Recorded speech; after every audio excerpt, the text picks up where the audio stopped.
Soy el Dr. Jiménez Acosta y el objetivo de este podcast es conversar con expertos en temas relacionados con la ciencia y la investigación, para que nos sirvan de inspiración y de fuente de conocimiento.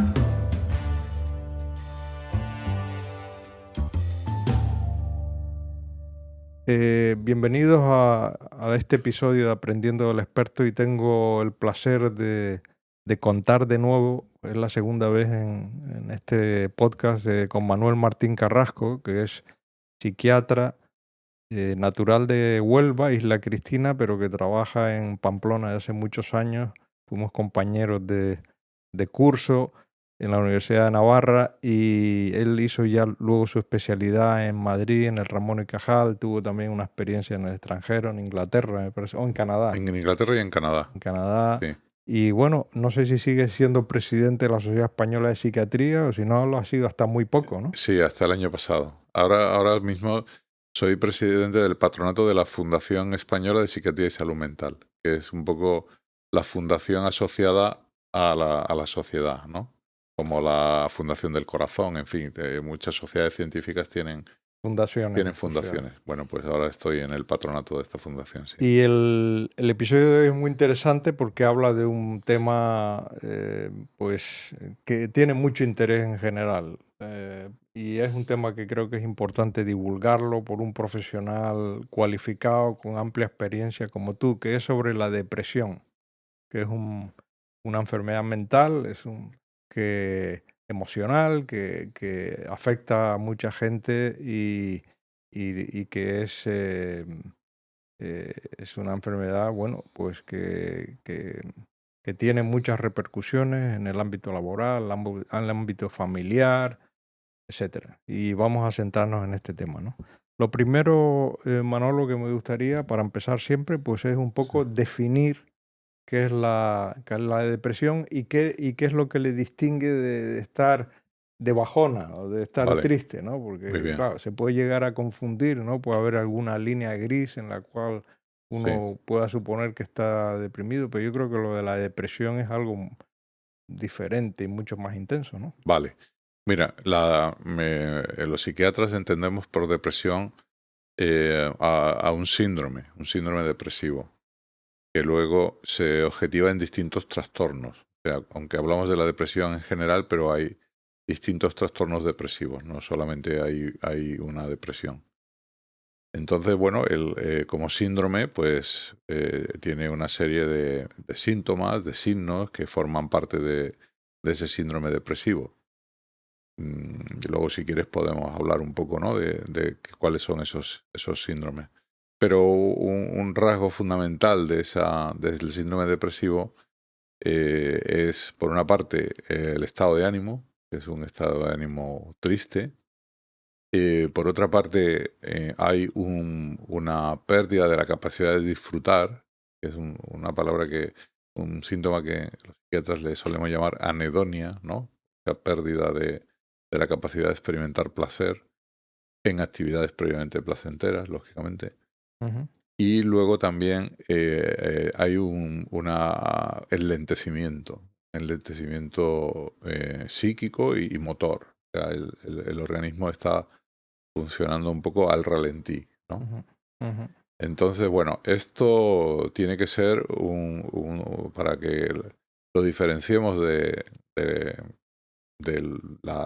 bajón, ¿no? O de lo que se dice vulgarmente la depre, ¿no? Sí. Tipo de... Pues hablamos por una parte de intensidad, ¿eh? O sea que estamos hablando de una situación ya más intensa, una situación que genera sufrimiento, que es permanente, o sea que no es algo que por la mañana estoy bien y por la tarde estoy mal, ¿no? O que hoy me han dado un disgusto, estoy bajo, y mañana tengo una alegría y ya estoy bien. O sea que tiene que haber una permanencia, ¿no? Una cierta permanencia. Y luego tiene que haber una repercusión funcional. O sea, la persona tiene que estar afectada en su funcionamiento, ¿no? O sea, la intensidad de los síntomas, o sea, pues no se concibe, ¿no? Dice, no, yo estoy deprimido, pero estoy aquí, yo qué sé, haciendo mi vida normal, mm, estoy en la playa, estoy aquí, ¿no? Y, mm, o sea, tiene que haber una repercusión funcional. O sea que mm. esos son los criterios que permiten distinguirlo, ¿no? Porque la tristeza como estado de ánimo es una experiencia común. O Mm, sea que eso todas sí, las personas tenemos en algún momento de la sí, vida sí, esa experiencia de tristeza. Aquí estamos hablando de algo que no es solo tristeza, es tristeza y más cosas, sí. O sea, es un síndrome. Estamos hablando de algo relativamente permanente, de algo que genera sufrimiento y de algo que entorpece la vida diaria, O Sí. sea que no es algo banal. Yo he leído en algún libro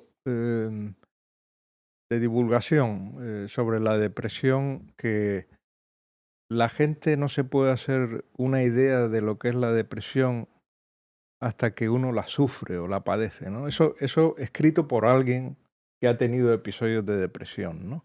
Sí, ¿Hasta qué punto eso es así?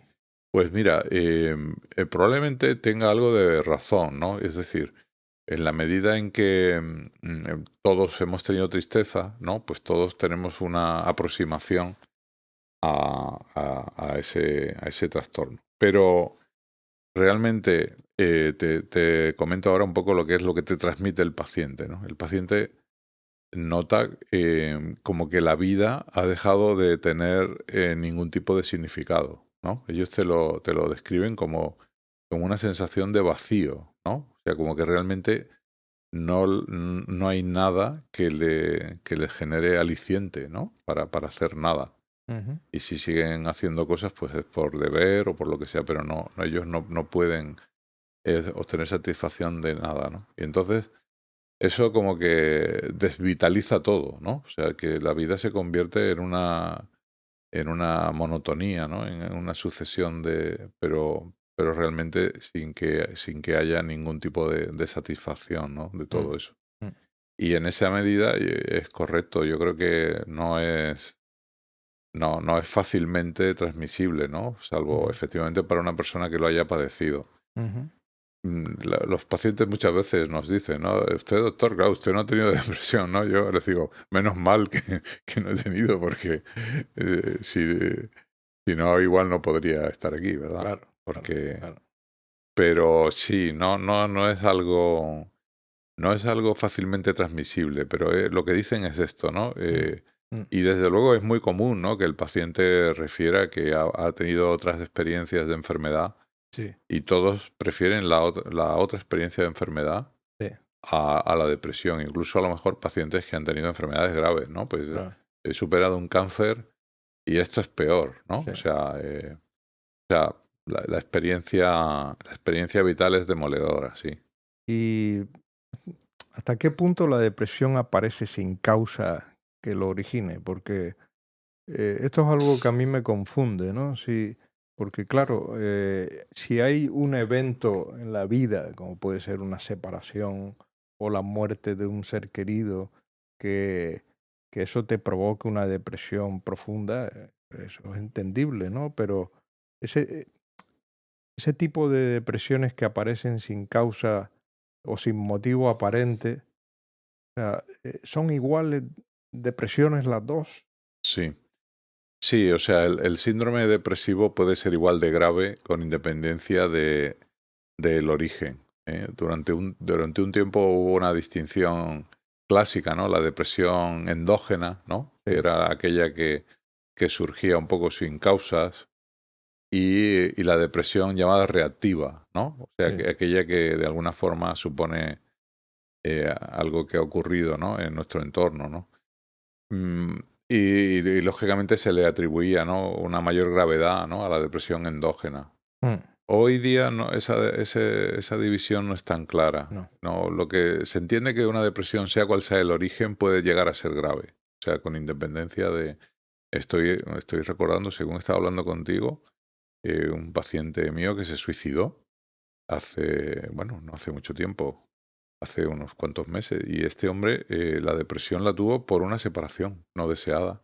O ujú, sea, él se separó y realmente su vida dejó de tener sentido, ¿no? Y cayó en un estado depresivo profundo y finalmente un día ujú.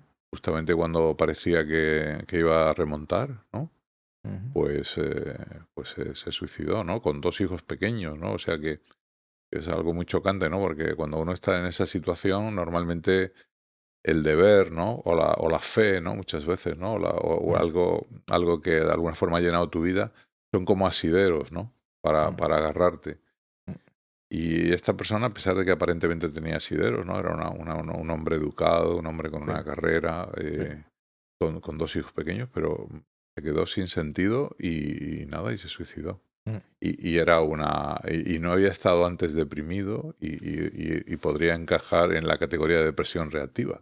Y en cambio, mm. O fue sea, que podríamos decir que la depresión tiene muchas causas, es correcto, sí. multifactorial y interviene luego en el mismo tipo de circuito emocional. Sí, aparentemente sí. O sea, realmente una vez que ya se ha establecido la afectación a nivel neurobiológico, es similar con independencia de los factores causantes que se haya podido averiguar, ¿no? Que por otra parte son muy variados, porque hay factores causantes que unos son de este tipo, ¿no? Que tienen que ver con circunstancias vitales. Hay otros que son más típicamente biológicos, ¿no?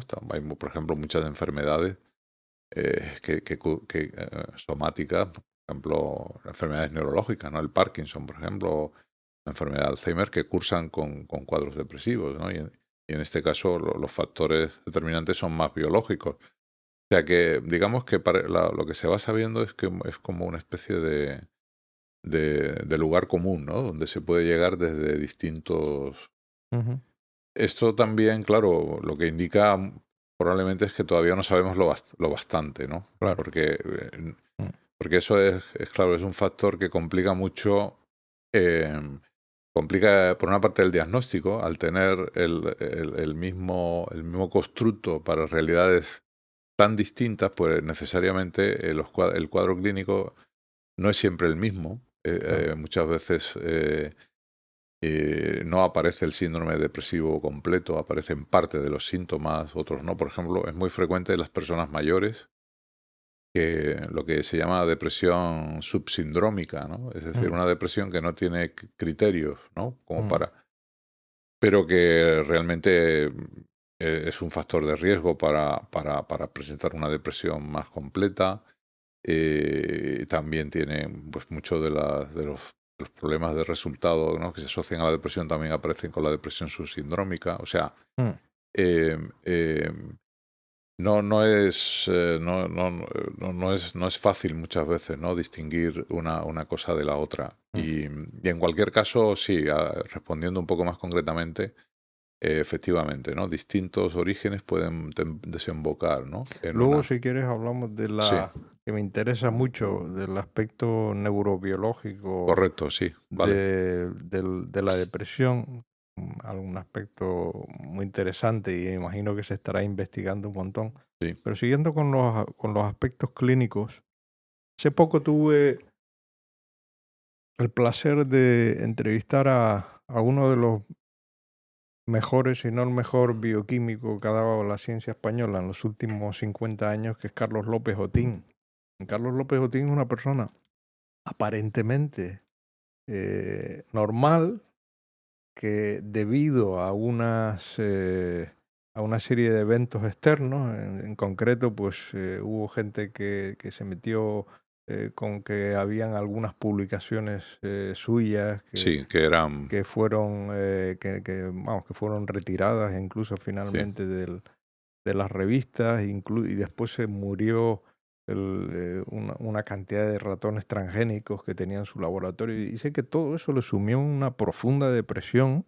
Él sí, lo define así, vamos, sí, que sí, sí, una profunda depresión que sin duda, incluso tuvo, tuvo ideas suicidas, ¿no? correcto. Entonces, ¿cómo se puede explicar eso, no? O sea, la pregunta es, ¿eso nos puede pasar a cualquiera? Es decir, cualquiera de nosotros Sí, que llevamos una vida más o menos equilibrada, con altibajos y tal, un evento de este tipo o cualquier otro nos puede sumir en una depresión.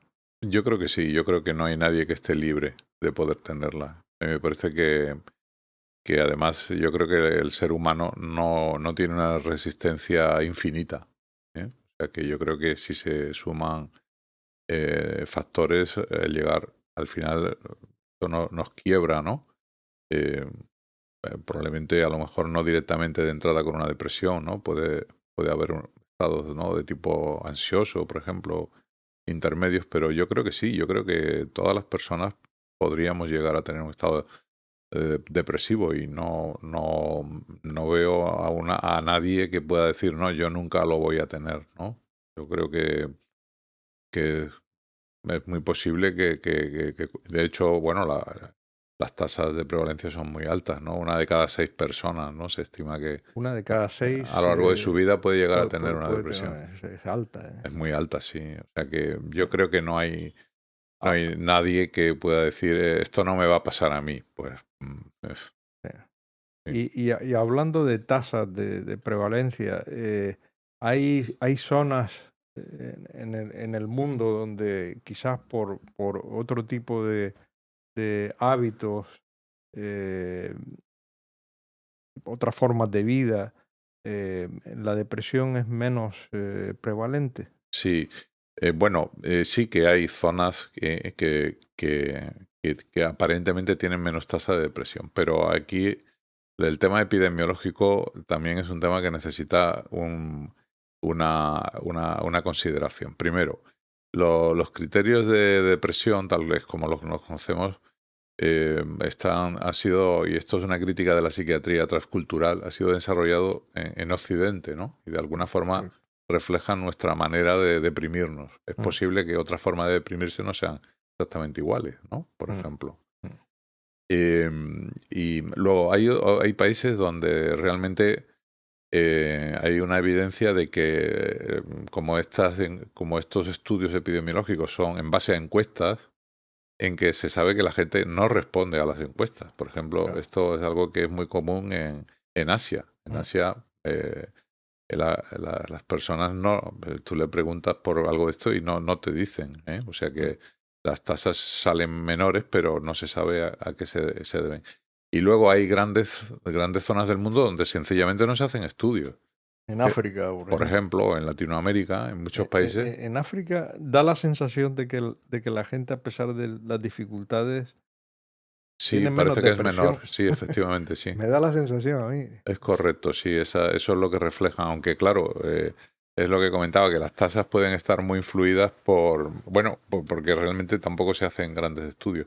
Pero incluso en África, y esto sí que es una característica general, parece que las tasas van aumentando, Ah, ¿no? sí. O sea que conforme también en África, ¿no?, se va produciendo, ¿no?, pues una tendencia, ¿no?, pues a una sociedad más urbanizada, ¿no?, y más similar, ¿no?, Más competitiva sí, y más tal. competitiva y que se aleja un poco Mm. del estilo de vida tradicional, pues las tasas pueden ser mayores. Y en Europa siempre se ha dicho que en los países nórdicos hay una alta incidencia de suicidio, de alcoholismo, que todo esto está relacionado con la depresión.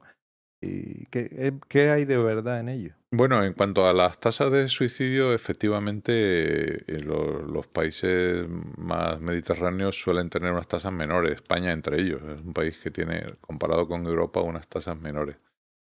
En cuanto a las tasas de depresión, quizás las diferencias no son tan grandes. Yo creo que hay pequeñas diferencias, pero no, yo creo que no son significativas, ¿no? Pero sí que ya un poco la conducta suicida, que es un tema muy complejo, ¿no?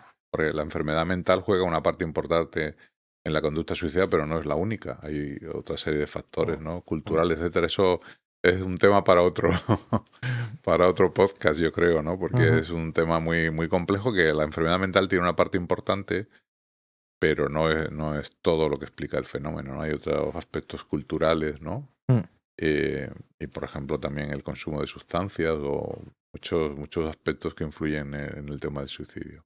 Hay una personalidad especialmente depresiva que dices tú, bueno, estas personas que igual son un poco aisladas socialmente o qué tal, o no. Sí, O, O sea, hay personalidades que son más propensas a la depresión. En general, todos los trastornos de personalidad, por ejemplo, que hay distintos tipos, ¿no? Tienen una mayor asociación con trastornos depresivos, ¿no? El trastorno de personalidad, en realidad, lo que quiere decir es que la persona tiene una forma rígida de relacionarse con el entorno y con los demás, ¿no? Según unos patrones característicos del tipo de trastorno de personalidad que estemos hablando. Entonces, claro, eso supone una capacidad de adaptación mucho menor, ¿no? Por ejemplo, una personalidad, como comentabas, ¿no? Con rasgos de tipo esquizoide, ¿no? Una persona que tienda a aislarse, ¿no? Que tienda a ser desconfiada, ¿no? Que tienda, pues lógicamente carece de redes de apoyo, ¿no? Con lo cual, en caso de que haya un evento como los que has comentado antes, ¿no? Eh, pues lógicamente va a estar más indefensa, ¿no? También pasa, por ejemplo, con las personalidades obsesivas, ¿no? Que son personalidades eh, rígidas, ¿no? Con un énfasis en el deber, ¿no? En las obligaciones, ¿no? O personas autoexigentes, ¿no? Que lógicamente, pues también eso conlleva una fragilidad, ¿no? O personas, por ejemplo, que pueden ser personas evitativas, ¿no? Personas, Evitativa. sí, ¿Qué es no, eso? evitativas, que Evitativa. tiendan a la habitación, Ah, personas ansiosas, ¿no? Que mm, están siempre poniéndose en lo peor, ¿no? De estas ya. personas, por ejemplo, que yo qué sé, pues que salen sus hijos de viaje y ya piensan que se van Sí, sí. a matar y entonces en cuanto llegan, ¿no? Pues tienen que Ujú. llamarle para decir ya estamos aquí. O sea que está siempre con un sentido Sí, de alarma, ¿no? de alarma, Y claro. de pesimismo, ¿no? Claro. Claro, todo esto son personalidades más frágiles, ¿no? Porque en realidad lo que ocurre es que uno va sumando factores de riesgo, ¿no? Ujú, Otros son más biológicos, ¿no? Por ejemplo, hay un componente claro hereditario, ¿no? mm. O de tipo ambiental, en el sentido de, bueno, El hereditario quizás se dé más en esas personas que hablamos antes que igual sufren de una depresión sin causa conocida, sin causa que lo explique. sí, claro, es que la causa es el que mm, las personas tenemos niveles distintos de factores de riesgo, ¿no? Entonces, cuando una persona es resiliente, es decir, tiene pocos factores de riesgo, necesita una gran causa externa Entiendo. para deprimirse. Entonces, una persona que tenga muchos factores de riesgo, a lo mejor lo que desencadena la depresión es algo tan pequeño que tú dices, pues si no ha pasado nada, no ha pasado nada, pero para él sí, ¿no? Porque a lo mejor lo que ha pasado es suficiente, ¿no? Porque ya, o sea que, por eso digo que todo hay que ponerlo en un contexto, ¿no? En la clínica es lo que tenemos que hacer, ¿no? O sea, no menospreciar, ¿no? Causas que aparentemente, Mm, no, porque para una persona, por ejemplo, pues que lo despidan de un trabajo puede no suponer gran cosa, ¿no? O decir, sí, bueno, pues me busco otro, ¿no? Y para una persona, para otro puede ser el sí, fin del mundo, ¿no? sí, Por ejemplo, ¿no? sí, Pero así podemos buscar elementos aparentemente más triviales, pero claro, hay que ver. sí. ¿Qué es lo que suele durar una depresión? Poniéndonos en el caso, en la media, digamos, de pacientes, ¿no? El típico paciente que, bueno, que entra en una depresión, que está con tratamiento ya. ¿Qué le puede durar el episodio? Y por otro lado, ¿cuántos episodios suelen tener de media una persona con depresión a lo largo de la vida? Bueno, pues puede ser muy variable. Normalmente, una persona, por ejemplo, con un cuadro depresivo no tratado, ¿no? Ahí también se puede producir una remisión espontánea, ¿no? Normalmente al cabo de unos meses, Estamos hablando de meses. de meses, sí, de una persona que no se trate, que no reciba un tratamiento específico, pero de forma espontánea en unos meses, ¿no? Mm, Puede resolverse el cuadro. El número de recaídas, es verdad que la depresión es un trastorno que tiende a la reincidencia, ¿no? Y de hecho los clínicos por eso pues alertamos mucho, ¿no? A la persona que ya ha tenido una depresión, pues a que tome medidas, ¿no? Para que eso no, eliminando estos factores de riesgo que hemos comentado. Entonces, el hecho es que cada vez que uno tiene una depresión, aumenta el riesgo de tener la siguiente. Claro. Entonces, cuando uno ha tenido, por ejemplo, 3 episodios depresivos, es muy seguro, es bastante seguro que puede tener otro episodio. ¿Y qué medidas en concreto tú le recomiendas a estos pacientes con depresión? Medidas para que no Sí. evitar la recurrencia. Bueno, pues mira, una medida primero es permanecer en contacto, ¿no? Pues con su psiquiatra, con su psicólogo, ¿no? Con un profesional que pueda rápidamente, ¿no? En un momento dado de consultar, ¿no? Ante una posibilidad de, según la gravedad, ¿no? Y el número de repeticiones, también se pueden plantear tratamientos de mantenimiento, ¿no? Incluso con fármacos, ¿no? O con algún tipo de terapia, ¿no? De larga duración.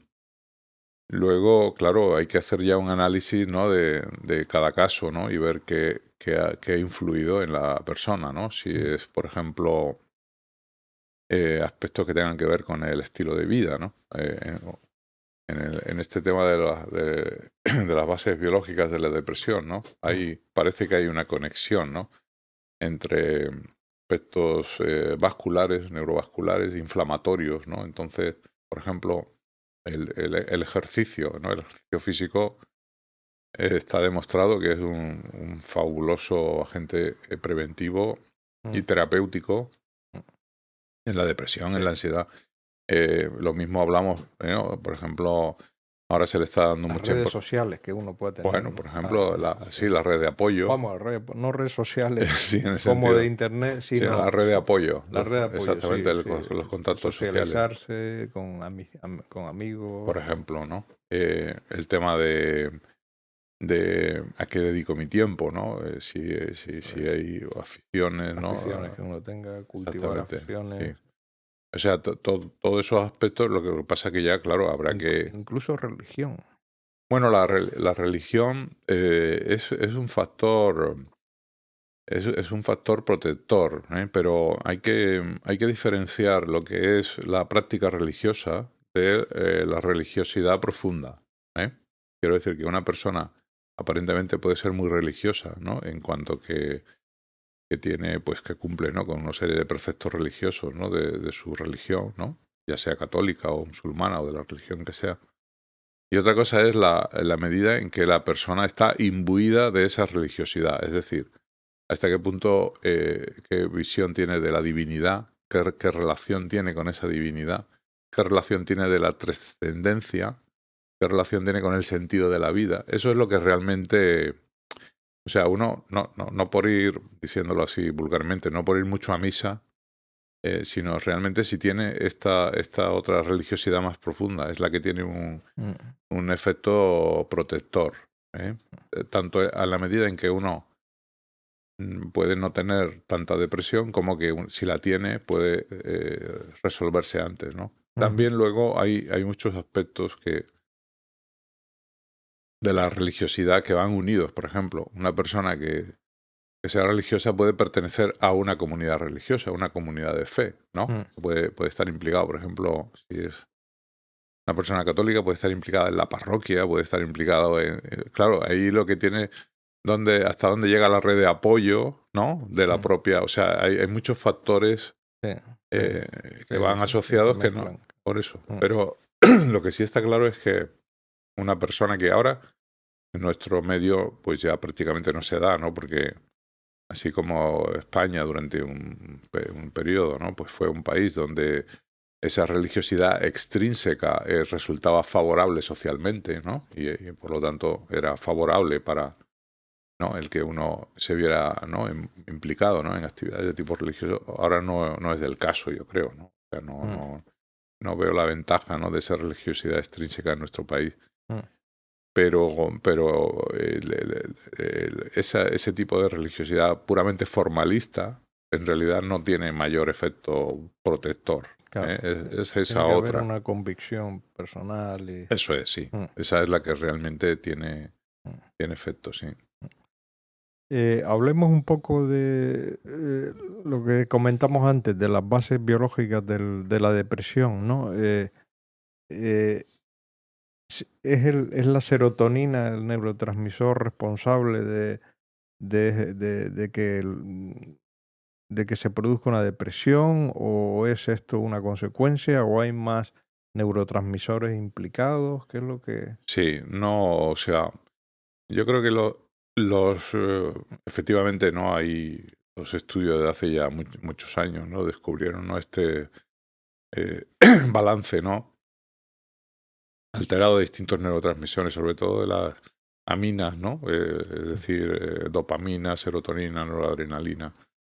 Y eso es así. De hecho, los tratamientos más comunes actúan a esos niveles, ¿no? Luego algo debe tener que ver. Pero la base biológica más profunda parece que está relacionada bueno, con cómo se establece la conexión, ¿no? Entre la corteza prefrontal, ¿no? y el sistema límbico, ¿no? O sea, ese tipo de balance, ¿no? Ujú. Entonces, eh, la depresión es un fenómeno clínicamente complejo. Tiene síntomas que tienen que ver con la vida afectiva, también tienen síntomas cognitivos, ¿no?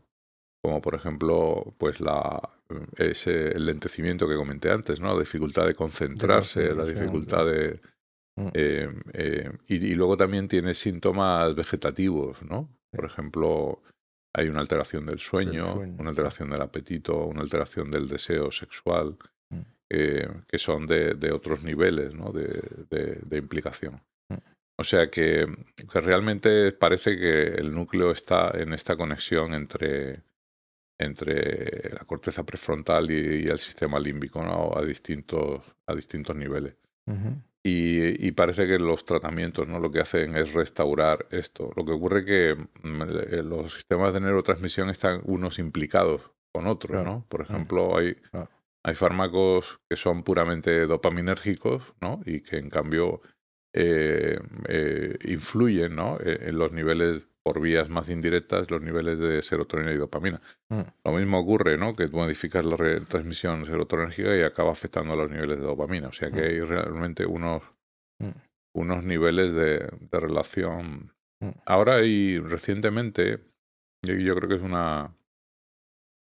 precisamente como una aplicación de la inteligencia artificial al análisis de los patrones de conectividad entre distintas estructuras cerebrales. mm, Hace muy poco apareció publicado en Nature un estudio que identificaba 6 biotipos de interconexión mm, y que podían suponer bueno,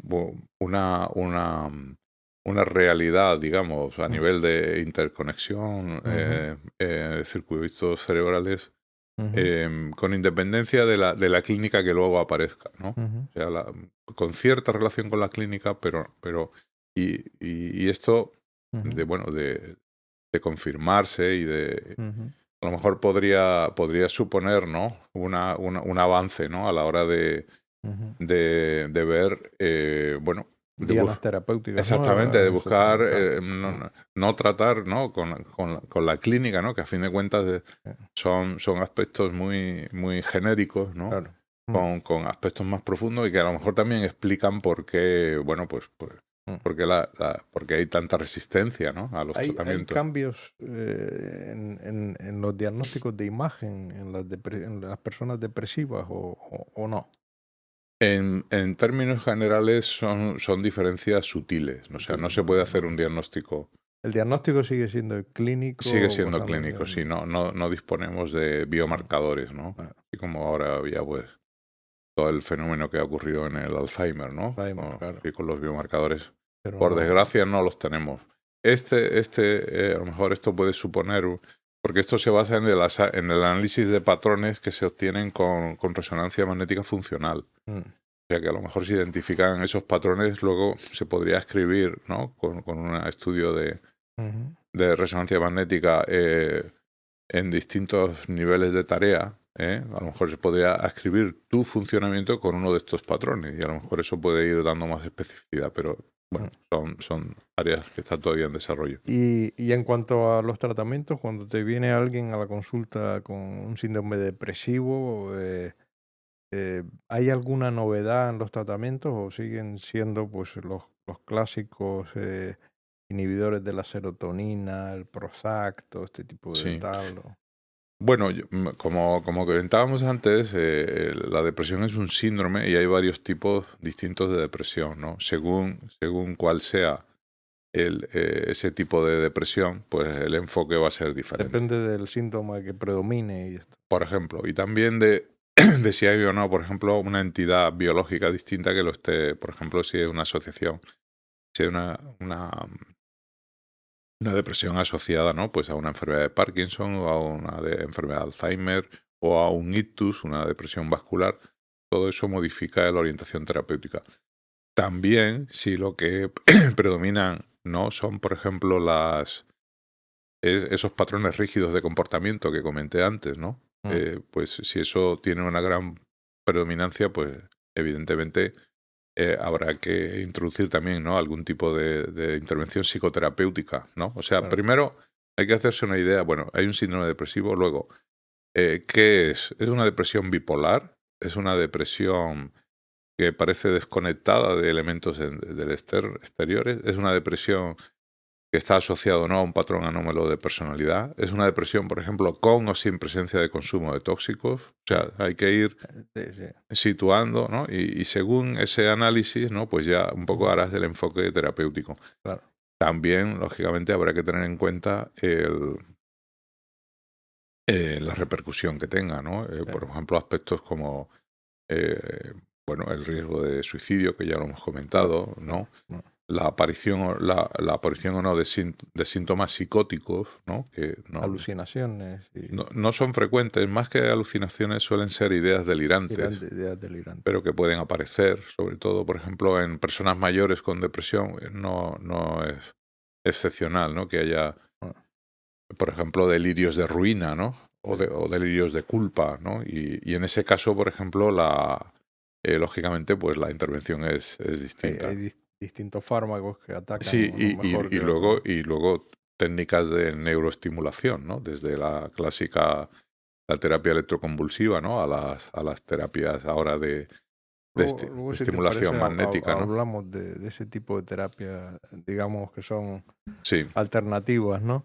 Eh, me llama la atención, siempre me ha llamado la atención las personas que combinan estos trastornos depresivos con episodios luego de manía y de hiperactividad y tal. O sí. sea, la primera pregunta hay personas que solamente, digamos, tienen síntomas de manía y no depresivos, o todas las personas que tienen estos síndromes bipolares tienen depresiones y a su vez, y hasta qué punto siempre se ha considerado que estas personas son especialmente peligrosas a veces socialmente porque pueden convencer a la gente de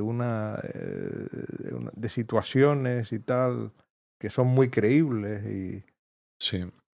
Vamos a ver, el trastorno bipolar se define por la presencia de un episodio de manía.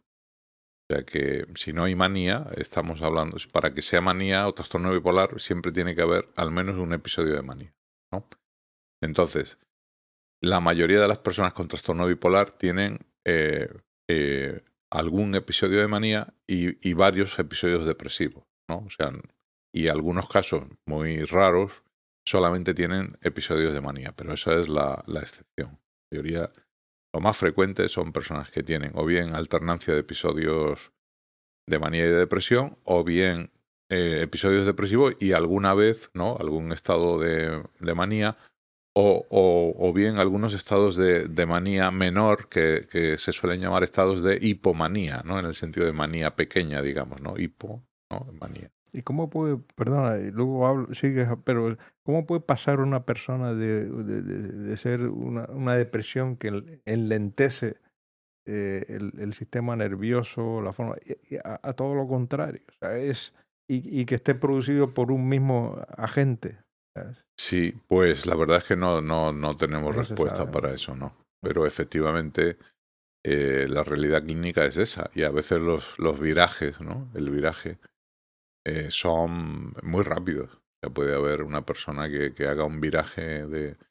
De hecho, esas fases intermedias con síntomas mixtos a veces ocurren, ¿no? Una persona que todavía, por ejemplo, que está deprimida, que empieza a hacer un viraje a manía y tiene una fase de síntomas mixtos en los cuales a lo mejor, por ejemplo, el riesgo de suicidio aumenta porque sigue teniendo esa vivencia, ¿no? De desesperanza, de vacío, de pérdida de sentido. Muchas veces lo que previene a una persona con una depresión grave de suicidarse es que no tiene energía ni para suicidarse. Ni para atrás, claro. Entonces, Efectivamente. si sin resolver ese estado de pronto se siente con vigor y con capacidad de organizar y tal, pues no, Ya. pues va ¿Y la persona que está con un episodio de manía es consciente de que está enfermo? normalmente no. No. No. Siempre en el tratamiento del trastorno bipolar ocurre una cosa muy curiosa, ¿no? Que el enfermo tiene conciencia de enfermedad cuando está deprimido, pero cuando está en fase de manía o hipomanía no la tiene. Y entonces, claro, ¿qué ocurre? Pues que la familia, claro, cuando el paciente está deprimido, bueno, no es que sea, pero por lo menos el paciente, como tiene conciencia de enfermedad, ¿no? Pues acepta sugerencias, incluso pide ayuda, y el contacto es más fácil, ¿no? Que cuando está en estado de manía, que piensa que no, que puede con todo, que pasa de la familia, que no tiene conciencia de enfermedad, ¿no?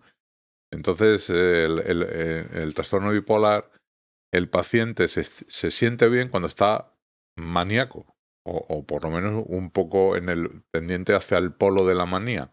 En cambio, la familia prefiere que esté un poco más bajo, porque es mucho más manejable, ¿no? O sea, Ya. y luego, antes has preguntado qué se siente al estar deprimido, ¿no? Y es difícil explicarlo, pero con la manía ocurre lo mismo. O sea, desde luego el paciente que ha estado maníaco, lo que te dice es, se encuentra tan bien que todo, o sea, que tiene la mente brillante, ocurrente, que se le vienen mil ideas, que se siente con fuerzas para todo, que está sexualmente activo, ¿no? O sea, que es un estado que, ¿no? Luego, ¿qué les ocurre? Que identifican solamente estar bien cuando tienen ese estado. Y claro, y no puede ser, ¿no? Entonces parece que cuando tú les dices, no, bueno, ahora estás bien, y la familia dice, está bien, y dice, no, yo me siento un poco bajo. Claro, me siento un poco bajo porque tu nivel, ¿no? De lo que es estar bien se ha subido. Ya. Y ya solo te sientes bien cuando estás un poco activado, ¿no? Sí, sí. O sea que eso ocurre y hay que también hacerles, ¿no? Pues en fin, una psicoeducación, ¿no? Para que acepten que estar bien no significa, o sea, que estar bien en la vida normal. ¿Qué suele durar un episodio de manía? También estamos hablando de Sí, estamos meses o... hablando de una evolución espontánea, también suelen ser semanas o Sí. meses, sí. Y claro, hombre, yo creo que en eso sí que ha habido un cambio, ¿no? Porque yo creo que desde que empezamos a estudiar medicina hasta ahora, pues realmente la red de atención, ¿no? En psiquiatría y en salud mental se ha desarrollado mucho, por lo menos en España, ¿no? Y recuerdo en la época de la residencia que a veces te venía a urgencias, ¿no? Por ejemplo, gente con unos estados de manía furibundos, ¿no? Que ya estaban con el billete para irse al otro lado del mundo, que habían vendido, ¿no? Habían hecho... Ahora me parece que ya no suelen encontrarse, ¿no? Estados tan extremos. Lo mismo pasa, por ejemplo, con los brotes psicóticos, ¿no? Que en la medida en que se detectan antes, se tratan antes, ya no llegan a alcanzar aquellos niveles ¿no? de agitación, ¿no? Y Ya. que solían tener en otros momentos, sí. El tratamiento con psicoterapia, digamos, no farmacológico, lo combináis habitualmente con Sí, el tratamiento y es importante, ¿no? es importante, sí. Ahí hay una faceta, una es de esta faceta psicoeducativa, ¿no? Que es que la persona conozca el trastorno, conozca cuáles son los síntomas iniciales, ¿no? para dar la voz de alarma y para ponerse en tratamiento de forma rápida. Luego los cambios en el estilo de vida, ¿no? Que sean más favorables a el tema del ejercicio, ya lo comenté, esto es básico, ¿no? La alimentación, bueno, todo. Tener Sí, tiempo ocupado, digamos, exactamente. aficiones. Relaciones sociales, ocupación, en fin, todos estos aspectos. Ah. Y luego también, claro, es importante, ¿no? Muchas veces cuando la persona está deprimida, ¿no? Pues se crean una especie de estereotipos en la forma de pensar, ¿no? En el cual, bueno, pues, por ejemplo, una tendencia a pensar, por ejemplo, del todo o la nada, ¿no? O sea, cuando hay un pequeño elemento negativo, ya eso quiere decir que todo está mal, ¿no? Y eso produce, bueno, pues una repercusión emocional. Entonces hay que enseñar, ¿no? A que la persona empiece a poder manejar sus pensamientos, ¿no? También, por ejemplo, a manejar la ansiedad. La ansiedad es un síntoma muy común en las personas con depresión. Es especialmente malo, ¿no? Porque si una depresión se acompaña de ansiedad, ya la angustia, ¿no? Produce un malestar muy intenso, ¿no? Entonces también hay que enseñar, ¿no? A detectar esa ansiedad y a combatirla. ¿Qué porcentaje de pacientes no responden al tratamiento? O sea, y tú ves, y Sí. no sé qué hacer con este paciente, tal. ¿Es frecuente realmente? Sí, en torno a un 20-25% de los pacientes no responden al tratamiento. ¿Y qué hacen con esas personas? Bueno, a ver, no responden, digamos, al tratamiento de primera línea, ¿no? O sea, con el primer tratamiento que se instaure, un tratamiento adecuado. Entonces son de ingreso hospitalario Claro. o de otro tipo de terapias. Entonces, cuando ese 30% que no responde, pues ya se van poniendo en marcha técnicas para tratar esa depresión resistente, ¿no? Que suelen suponer, por ejemplo, si se ha empezado con una terapia farmacológica, pues un cambio de antidepresivo, ¿no? O pueden suponer la combinación de dos antidepresivos, ¿no? O también la combinación de un antidepresivo y un antipsicótico atípico, que también se utiliza en pequeñas dosis de. Y luego, ya más recientemente, bueno, pues están las terapias de reciente introducción, ¿no? Como la esquetamina intranasal, el Spravato. La ketamina. Sí, esquetamina. Esquetamina, ¿qué es?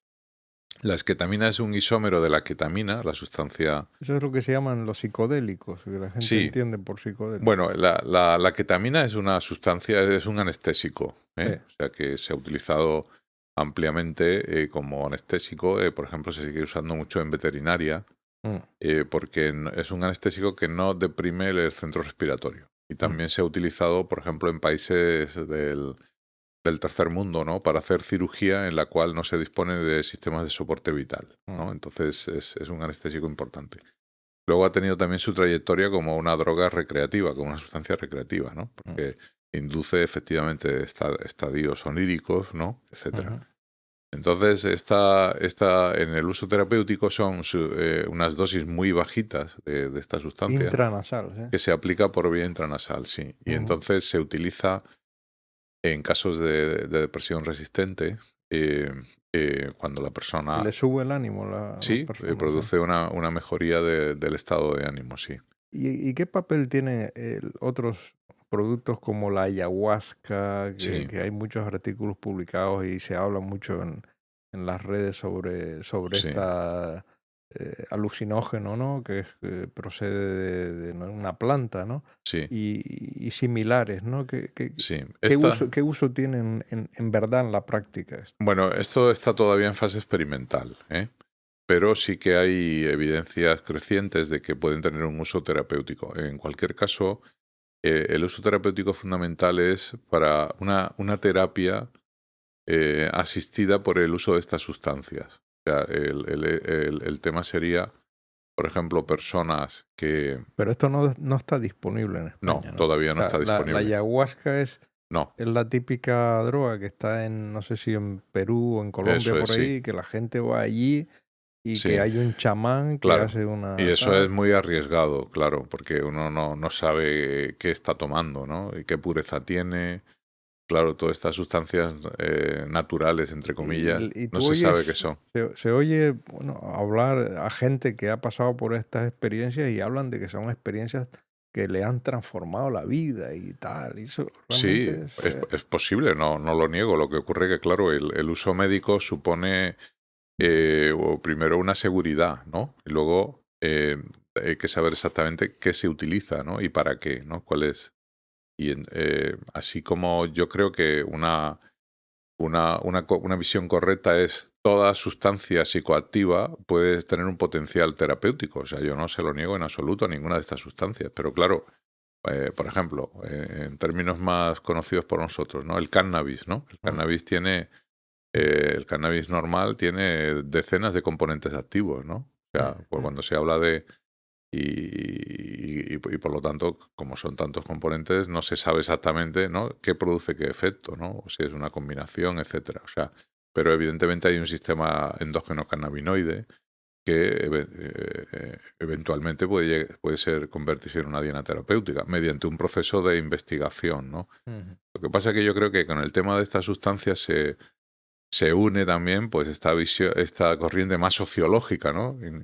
Sobre bueno, pues la libertad de la persona, ¿no? Para experimentar, ¿no? Y para buscar alternativas, ¿no? Al sentido de la vida. Y ya, claro, estamos confundiendo unos campos con otros. Entonces, yo creo que estas sustancias tienen potencial. Algunas ya, como la psilocibina, ¿no? Tienen pues estudios, ¿no?, serios hechos y otros en camino, y es posible que llegue a ser utilizada, ¿no? Pero deberá ser en unas condiciones, ¿no?, como sí, muy medidas, como pasa con la esketamina, ¿no?, que se utiliza, pero ya en una condición ya se sabe cuál es la dosis, ¿no? Es una dosis que no produce los efectos pero recreativos. se está investigando mucho, ¿no? En Sí, este sí, sí, tema, es ¿no? un Sí. campo, y a mí me parece un campo fascinante, ¿no? Mm. Y prometedor, ¿no? Pero claro, se confunde mucho, ¿no?, con los Con- mensajes que llegan claro, claro. claro. Quería que nos hablaras también de la terapia electroconvulsiva, ¿no? Que es comúnmente llamado electroshock, que siempre ha estado un poco, pues, tenemos esa visión de la película del nido, ¿no? Del cuco, ¿no? Sí.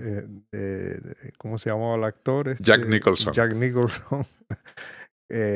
Pero claro, es una terapia que todavía sigue vigente Sí, y sí, en muchas situaciones concretas y particulares es sí. muy efectiva. Esta terapia tiene una historia muy interesante, ¿no? Porque, o sea, el origen de la terapia electroconvulsiva viene de una observación que se hizo en los antiguos hospitales psiquiátricos, en los que había ingresada una población no solamente de enfermos mentales, sino también de epilépticos, ¿no? Porque la Ah, epilepsia se consideraba una enfermedad mental. Entonces, había estas epilepsias no tratadas, ¿no? Se asociaban muchas veces a trastornos psicóticos, una psicosis epiléptica. Y entonces los clínicos pues hicieron una observación, y es que las personas cuando tenían una crisis convulsiva mejoraban de la psicosis epiléptica. O sea, ah. la psicosis, el paciente se iba poniendo mal, pum, tenía una crisis, ¿no? Y los síntomas psicóticos. Entonces ellos empezaron a pensar que la crisis convulsiva en sí tenía una capacidad terapéutica sobre la psicosis. Entonces la terapia consiste en provocarle una convulsión Eso al es, y paciente. entonces empezaron a experimentar formas de producir crisis convulsivas. Mm. Entonces se emplearon pues el cardiazol, y se emplearon el shock hipoglucémico, o sea, formas de producir crisis que, claro, se veían que tenían unos efectos secundarios tremendos, etcétera. Hasta Ujú. que finalmente dos investigadores italianos pues descubrieron que una forma segura de inducir crisis convulsivas era la aplicación de una descarga eléctrica en el. Entonces, bueno, claro, ¿qué ocurrió? Pues que en un momento dado en que todavía no existían psicofármacos, ¿no? Pues cuando esto se descubrió, parecía una revolución, ¿no? ¿Y qué ocurrió? Pues que se empezó a dar de forma indiscriminada, ¿no? Eh, no, sin controlar la convulsión, con lo cual se tenían también los efectos secundarios de la propia convulsión, etcétera, etcétera, ¿no? Y todo esto que va envuelto también, ¿no? Pues con toda la atmósfera, ¿no? De aquellos antiguos hospitales, pues, y algunas películas señeras, ¿no? Como esta, pues han dado lugar a esa leyenda negra, ¿no? Pero la terapia electroconvulsiva hoy día es una técnica muy segura. Se aplica, por supuesto, en situación de anestesia, o sea, la persona no tiene ningún tipo de recuerdo traumático. La persona no convulsiona, ¿no? Porque no convulsiona. no convulsiona, en realidad es una descarga más, se registra a nivel electroencefalográfico. Es una descarga eléctrica. Exactamente, es una descarga eléctrica, pero que no llega a una... No llega a convulsión. Yo pensaba No. que eran las convulsiones. No. Es la descarga ¿Y qué paroxística suele cerebral. durar este tratamiento? O sea, Bueno, el procedimiento en sí. Sí, el procedimiento en sí suelen aplicarse entre 8 y 12 sesiones, a lo largo de varias semanas, ¿no? Típicamente se pueden aplicar pues 1 o 2 veces por semana. Y es el tratamiento antidepresivo más eficaz. ¿Qué dura el procedimiento? No, el procedimiento dura minutos, o sea, nada, ¿sí? claro, sí, la descarga... Es dar la descarga. Es dar la descarga, se produce la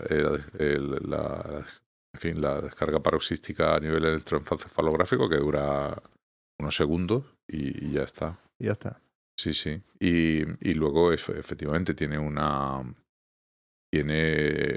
es muy efectiva, sobre todo por ejemplo, en pacientes con esta depresión psicótica a la que me refería antes, ¿no? Uh-huh. O, por ejemplo, pacientes con depresiones catatónicas, en las cuales el lentecimiento psicomotor es tan grave que la persona está realmente como paralizada. ¿Y cuál es la fisiopatología, o sea, la explicación de que una descarga eléctrica produzca este beneficio? Bueno, ahí lo que hay es claro, lo que se registra es una liberación masiva de neurotransmisores, ¿no? Porque todas las neuronas descargan a la vez, ¿no? Y se produce una inundación, ¿no? Cerebral O sea, que es lo mismo que decir que no se sabe exactamente qué es lo que lo causa. O sea, pero todo esto, claro, tuvo un origen empírico, ¿no? Y lo que se ha hecho es refinar, ¿no? La forma de aplicarlo para que sea segura, para que no tenga... ¿Y se ve la mejoría desde la primera No desde la sesión? primera, pero realmente las personas que responden es algo maravilloso, ¿no? Luego la persona tiene una amnesia del episodio, o sea, la persona no recuerda nada. ¿Y hay que ingresar a la persona? Bueno, históricamente se hacía también de forma ambulatoria. Hoy día, por procedimientos de seguridad, la persona está ingresada. Uh-huh. Pero históricamente, yo recuerdo los tiempos en los que la persona venía de forma ambulatoria, recibía la terapia y, como se administran pequeñas dosis de anestesia, ¿no? Con lo cual la persona se recupera enseguida, ¿no? Otra terapia que también he leído por ahí, que no tenía yo ni idea de esto, es la estimulación magnética transcraneal. ¿Qué es esto? Bueno, eso el principio es que está sometiendo, ¿no? a determinados circuitos cerebrales a una estimulación con campos magnéticos intensos, pues también se consigue esa liberación de neurotransmisores, ¿no? Entonces, en los últimos años, pues se ha ido ganando popularidad, ¿no? Normalmente se suele utilizar también en casos de resistencia, ¿no? a los psicofármacos. Uh-huh. El nivel de evidencia, pues yo creo que todavía es controvertido. O sea, Sí. no tiene un nivel de evidencia muy grande, pero en la medida en que es una técnica relativamente segura, o sea que es sencilla de aplicar. Es sencilla de aplicar, se aplica de forma ambulatoria, etcétera, pues ha ido ganando popularidad, ¿no? Pero, y luego también, ¿qué ocurre? Pues que muchas veces cuando una técnica de estas empieza a utilizarse, pues se utiliza para otras cosas. Se utiliza también para el TOC, o se utiliza para... Yo creo que todavía es una técnica que tendrá que tener su recorrido. Un recorrido para... Sí. que Luego, se aplica luego, claro, el tema es que la técnica tiene que aplicarse de forma específica sobre determinadas áreas. Claro, y entonces, ¿cómo se calculan dónde están esas áreas? Bueno, pues, claro, a todo el mundo que recibe la técnica no se le hace una resonancia, con lo cual es un poco aproximado, ¿no? Yo creo que es una técnica que todavía tiene que ganar más en credibilidad y en eficacia, pero es prometedora, desde luego. El otro día el último podcast, de hecho, que hice con Ignacio López Goñi, Sí, estuvimos hablando sobre la microbiota y su influencia en la depresión y sí, habló de algunos trabajos y tal muy curiosos hechos en ratones.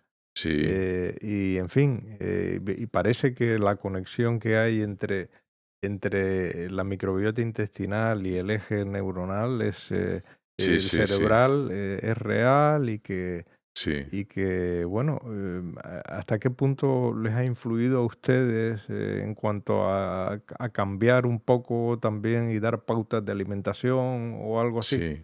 Bueno, el tema de la microbiota es un tema fascinante y desde luego hay trabajos interesantísimos. O sea, ahora, la traslación, ¿no?, de la experimentación animal a la humana tiene problemas, ¿no? Por ejemplo, los paradigmas de investigación animal son con los que llaman germ free, es decir, son animales a los que se le ha Sí, eliminado la microbiota con antibióticos. Claro, antibióticos, claro. eso no ocurre en humanos, ¿no?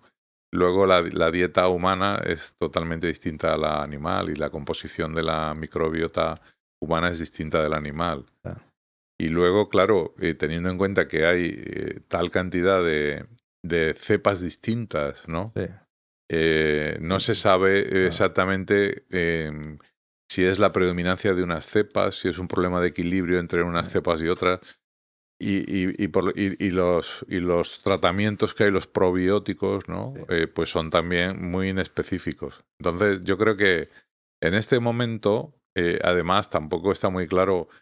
Es lo mismo tomar un probiótico que tomar yogur o que tomar kefir o cualquier producto fermentado. O sea, yo creo que sí que se puede hacer una recomendación dietética, sobre todo en personas que tienen efectivamente trastornos, ¿no?, de gastrointestinales que son muy frecuentes de las personas con, mm, por mm, ejemplo, el estreñimiento es común, ¿no?, en las personas con o la pérdida de apetito, o sea que yo creo que se puede hacer un consejo dietético y los psiquiatras deberíamos también tener conocimientos en esto.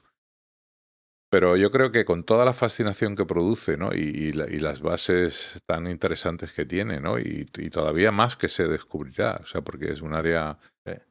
Pero yo creo que todavía es un poco prematuro, ¿no? Lo O que, sea, lo que sí está claro es que en el intestino se sintetizan muchos neurotransmisores. eso no hay ninguna duda. Dicen que él decía que el 80% de Sí, la serotonina se sintetiza en el intestino, ¿no? sí, y el tubo digestivo es el segundo órgano, ¿no?, con mayor número de neuronas después del cerebro, ¿no?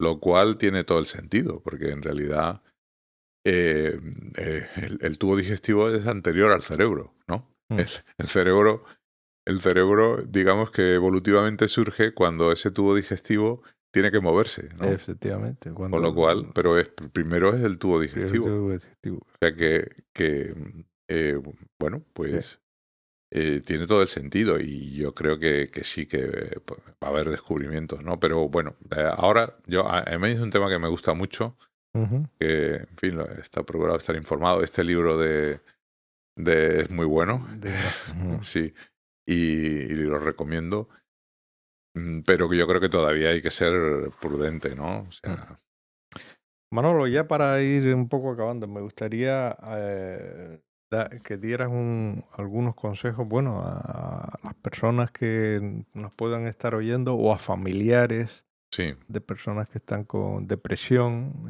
sí, y que, bueno, pues el tener un profesional aquí que les pueda aconsejar puede ser muy valioso, ¿no? ¿Tú sí.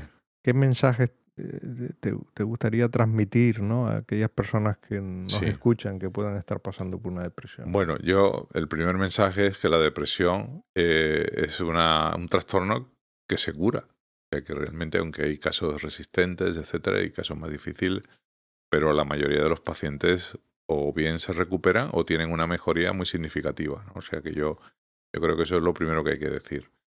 Lo segundo es que hay que ponerse en manos de profesionales, o sea que ya cuando uno llega a ese estado, ya no es algo que uno pueda estar esperando que las cosas cambien, ¿no? O sea, realmente ya está uno en un estado serio con riesgos importantes, ¿no? La depresión puede tener consecuencias graves. No hemos hablado del suicidio, pero no es la única, ¿no?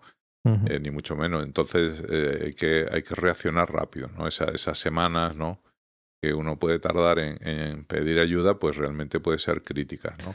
Y después para las personas que están ayudando, ¿no? Las personas cercanas que conviven con una persona de depresión, muchas veces te puede caer, te puede tener la tentación de decir, bueno, esto es, lo que tienes que hacer es salir, Sí, animarte, tal, pero igual no se dan cuenta de que eso es mucho claro, más grave, sí. de que es una enfermedad Sí, realmente, ¿no? eso es así, ¿no? O sea, las personas que están alrededor de la persona con depresión son muy importantes, ¿no? También desde el punto de vista de que ellas mismas, a su vez, el convivir o el cuidar a una persona con depresión también tiene un efecto sobre la propia salud mental de la persona y no es una tontería. O sea que también la persona que tiene trato con estas personas tiene que ser cuidadoso de su propia De su salud. propia salud, Eso, sí. correcto. Sí. Consejos, primero, tenemos que tener o sea, una actitud de cercanía, pero no de agobio, ¿eh? No estar encima de la persona diciéndole lo que tiene que hacer, etcétera. Hay que estar disponible, cercano, que la persona sepa que estamos ahí, pero no de una forma machacona. Luego, el paciente deprimido, hay una expresión que odia particularmente, que es la de tienes que poner de tu parte, ¿no? Sí que tiene que poner de su parte, pero eso no quiere decir que se vaya a salir de la depresión por voluntad, etcétera. O sea, tiene que cuidarse, tiene que seguir las recomendaciones que se le den, tiene que tomar el tratamiento, todo eso el paciente lo tiene que hacer y ese es el poner de su parte. Ujú, Pero el paciente no puede autoanimarse, ¿eh? ujú. Y desde luego si una persona está deprimida, pues no se le puede aconsejar que se vaya de vacaciones. Al contrario, o sea, si una persona deprimida se va de vacaciones, se va a poner peor probablemente, porque, Claro, claro, no va a poder disfrutar no va a de poder nada. disfrutar y encima se va a gastar un dinero, se va a ir al sitio que sea, va a ver que todo el mundo se lo pasa bien y ellos no pueden o sienten que le están amargando al otro porque el otro no puede disfrutarlo, o sea que Mm. cuando uno está deprimido es un momento de tranquilidad, ¿no? En la depresión, la gente depresiva, bueno, le cuesta hasta levantarse de la cama, ¿no? Correcto, sí. Y de irse a duchar, todo eso lo supone como un desafío enorme para ellos, Sí, ¿no? Entonces, ¿qué pequeños pasos concretos tú les darías a estas sí. personas, ¿no? Sí, yo, por ejemplo, ese es un detalle que acabas de comentar, ¿no? La cama, ¿no? Hay un síntoma clásico que llamamos clinofilia, ¿no? Clinique en griego, cliné en griego es la cama, ¿no? De ahí viene la clínica, ¿no? Lo que se hace al lado de la cama, ¿no? Y la clinofilia es la persona y muchos pacientes dicen, yo donde mejor estoy es en la cama. Claro, hay que intentar combatir eso, ¿no? Porque el paciente se mete en la cama, y normalmente está en una situación de privación sensorial solamente con sus propios pensamientos, que son pensamientos negativos, por fruto de la propia depresión, con lo cual eso lo que hace es reforzar. Entonces, pasos, bueno, cama no, mejor, a lo mejor no es de la cama a la calle, sino a lo mejor hay un estado intermedio, ¿no? Pues levántate, estate en el sofá, estate en la sala, ¿no? Sí, siempre, y si tiende a estar en la sala, pues procura dar un pequeño paseo, ¿no? Aunque sea por la casa. Si ya da el pequeño paseo, pues procura salir. Salir no quiere decir salir a andar 10 kilómetros. O sea, salir puede suponer al principio salir y sentarse en un banco al lado de casa. Correcto. El tema de la luz, ¿eh? La luz es importante, La ¿no? En luz, los sí, países nórdicos se hace terapia lumínica. sí, Nosotros tenemos la suerte sí, pero es muy recomendable que el paciente no quede en casa, que haga por lo menos una pequeña salida, ¿no? Y que sí, reciba... sí, fundamental. Sí, sí. Entonces, todo eso son parte de los consejos terapéuticos, claro. Mm. Y por último, imagínate que te está escuchando alguien, bueno, pues que no le ve salida al tema, ¿no? Incluso tiene ideas suicidas de repetición y tal. ¿Qué le daría, qué le dirías a esta persona? Bueno, yo abundar un poco en lo que he comentado antes, ¿no? O sea, la persona cuando llega a ese estadio es un estado de desesperanza, ¿no? La persona ha perdido la esperanza, ¿no? Claro, en esos momentos la persona puede ser un poco reacia, ¿no? A aceptar esos mensajes. Yo creo que ahí por eso es tan importante, ¿no? La relación médico-enfermo, ¿no? O sea, realmente es a través de esa relación en la que tú puedes, ¿no? Llegar a darle a la persona, ¿no? ese aliento, ¿no? Para que siga. Y la verdad es que, como digo, ¿no? La mayoría de las personas con depresión salen de la depresión, ¿no? Y si no salen, mejoran mucho. O sea que por lo menos desaparece, ¿no? Ese estadio de desesperanza tan profunda, ¿no? Y tan limitante, ¿no? O sea que... Manolo, en la última, en el otro podcast que hice contigo, me hablabas que tu afición era al mar y, y navegar y tal. ¿Sigues con la misma afición o has cambiado o tienes alguna más que has añadido al repertorio? Bueno, he añadido una. Sigo con el mar, ¿eh? Sigo con mi pequeño barquito allí en Hendaya, en Francia, y voy con frecuencia. Y ahora tengo otra que es un pequeño jardín, ¿eh? Tengo una casa en Cuidar el jardín. Sí, tengo una casa en un pueblo, Uterga, un pueblo cercano en el Camino de Santiago. De hecho, mi casa está al lado del Camino de Santiago. Veo pasar por allí cientos de peregrinos, ¿no? Y hay un jardín y la verdad que el cuidar el jardín me parece también una recomendación. Una terapia estupenda. Sí, porque tiene contacto con la naturaleza. Y ves cómo mejora. Exactamente, ves cómo mejora, es muy gratificante, es creativo, ¿no? Porque tú puedes sembrar nuevas plantas, puedes adquirir mucho conocimiento. Estás en contacto con la naturaleza, estás al aire libre. Yo creo que es una práctica. No tenemos tradición, ¿no? Mucha en España, ¿no? Pero, esto siempre se ve como algo de los anglosajones. Pero yo creo que sí que a mí me parece muy gratificante. Vamos, yo lo recomiendo a tope, sí. Por último, como siempre, recomiéndanos algún libro de estos. Tú eres un gran lector. Recomiéndanos alguno que crees que deba de leer todo el mundo, de esos libros emblemáticos, o un libro que ahora te estés leyendo o que suelas Mira, voy a regalar. recomendar un libro que me preguntaron también hace poco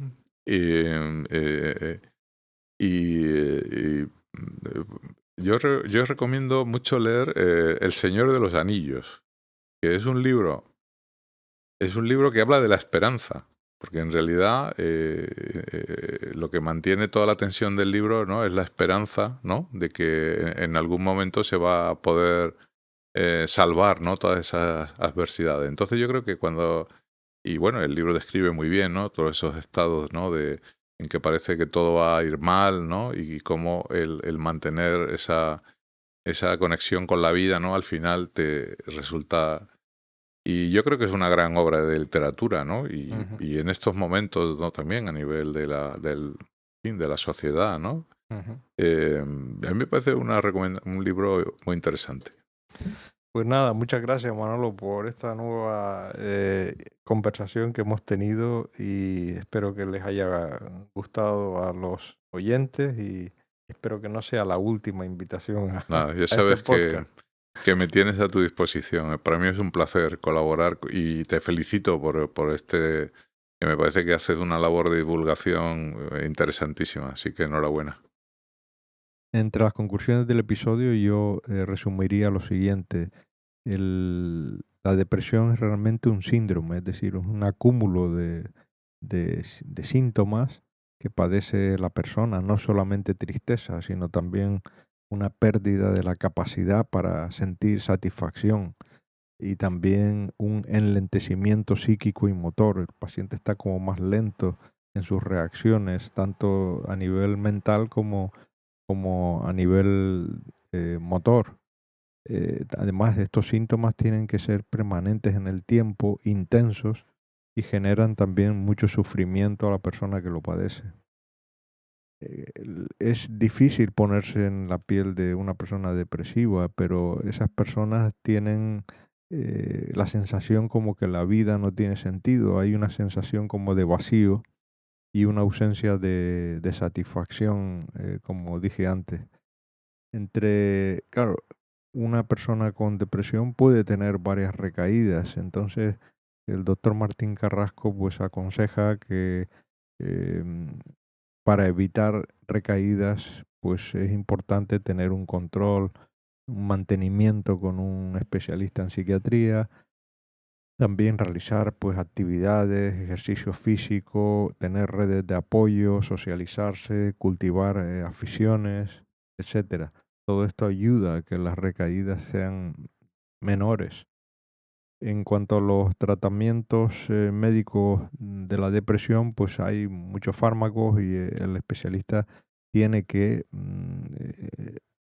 indicar uno u otro fármaco en función de qué síntomas depresivos predominen. Hablamos también sobre los trastornos bipolares, que son aquellas personas que sufren episodios de manía intercalados con episodios de depresión. Normalmente suelen haber varios episodios depresivos y algún episodio de manía.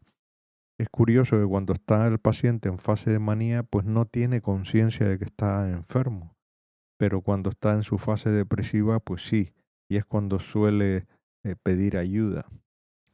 Hablamos sobre los distintos tratamientos de la depresión y todavía uno que es un tratamiento muy eficaz para determinados tipos de depresiones son las terapias electroconvulsivas.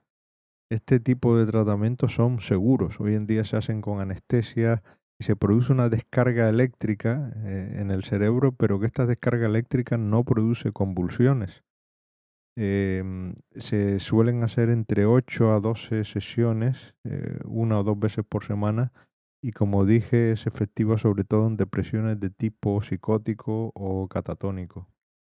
Por último, mensajes para una persona que tiene depresión, pues tener confianza en que la depresión se va a curar, ponerse en manos de un buen profesional, intentar pues no estar en la cama todo el día, sino levantarse, dar un paseo, intentar tomar algo de luz solar. eh, También es importante el papel de la familia, no agobiar al paciente, sino crear un entorno de tranquilidad.